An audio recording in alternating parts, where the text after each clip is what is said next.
principle of one person, one vote is the single greatest tool we have to redress an unjust status quo. You would think there would not be an argument about this anymore. But the stark, simple truth is this: the right to vote is threatened today in a way that it has not been since the Voting Rights Act became law nearly 5 decades ago. Across the country, Republicans have led efforts to pass laws making it harder, not easier, for people to vote. One side believes we are rife with voter fraud. People are lining up to cast ballots who have no legal right to be there, or they are simply voting several times armed with phony voting cards. Another side calls that all nothing more than bluster and buffoonery. And America is, as usual, caught in the middle, trying to decide who has the proper aim and who is dealing the truth. So it is time for us to go ahead and see if we can get a little truth here right now. Let us welcome to MidPoint the professor of law at Loyola School, who recently wrote on this very subject. Justin Levitt joins us today. Justin, Professor, thank you so much for being here. Thanks very much for having me on. I appreciate it. Professor, you've been going at this now for 14 years, if I read correctly. So if you would, please tell us about what started in 2000 and what precisely you were trying to find and what you were looking at. Well, we just counted back to the millennial point, just because that's of notable significance for many, and certainly the Bush versus Gore election of that year, a very controversial election.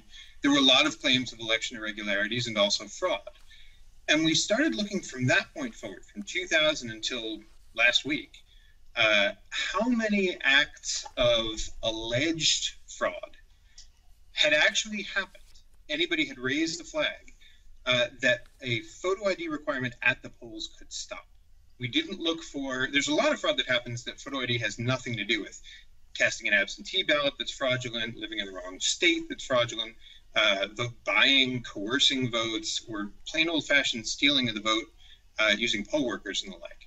We were just looking at the fraud that ID laws, some of the really controversial laws today, could stop. And we found that in 1 billion ballots, billion with a B, casts from 2000 to 2014, there were 31 known incidents. Okay, say that again. 31 incidents in 1 billion incidents, correct? 31 times. That's correct. Out of 1 billion ballots cast, 31 times, there's some sort of credible allegation that somebody had walked into the polls and pretended to be somebody else. That seems incredibly small. It is incredibly small, and it's sensible that it would be incredibly small. Because if you want to steal an election, walking into the polls and pretending. I think he was just about to say, and pretending that you are somebody else, and we caught him in mid-pretend, as a matter of fact. We'll try to get him back here in just a moment, because we want to finish this. Okay, no, we lost him. Okay, we're going to try and get the professor back here in just a moment. Let me repeat that again. 14 years, 2000 was the time that they started this. 31 different incidents, some of which involved multiple ballots since the year 2000. Anywhere in the country, they wanted to go back and check. 31 incidents in over 1 billion of these.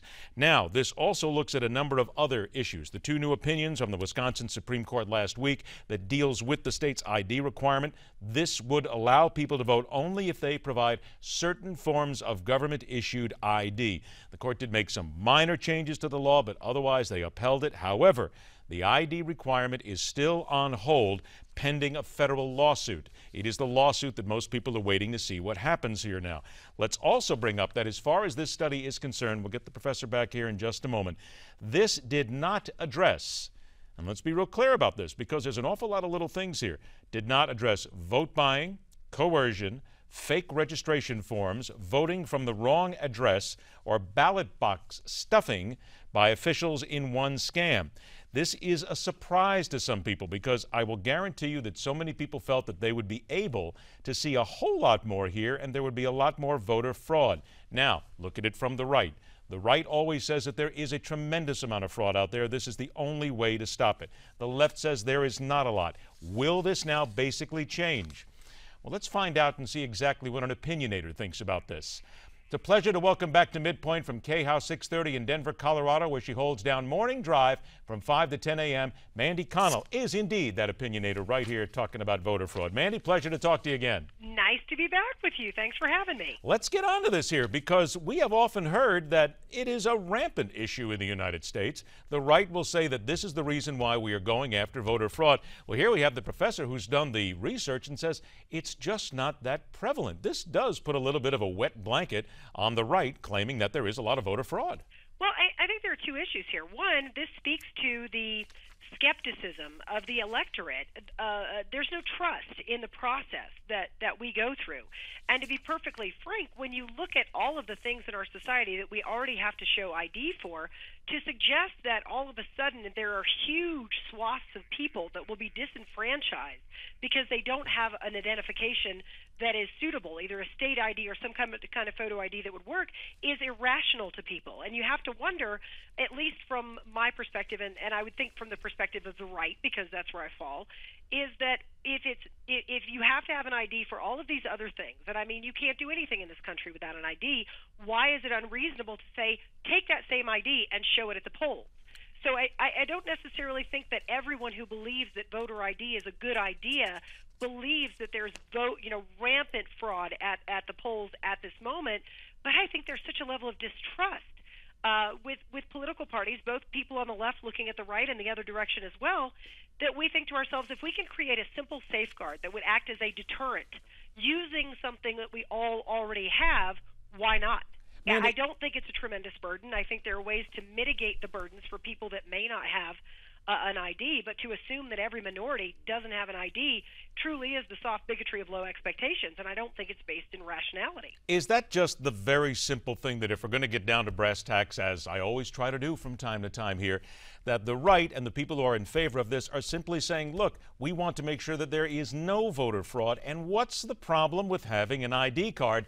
Then here comes the other side saying, wait a minute, cards for this, cards for that. And again, there's always going to be those who will say, well, you don't want an ID card because you want to make sure that you get it stuffed in your favor. Boy, there's a lot going on there.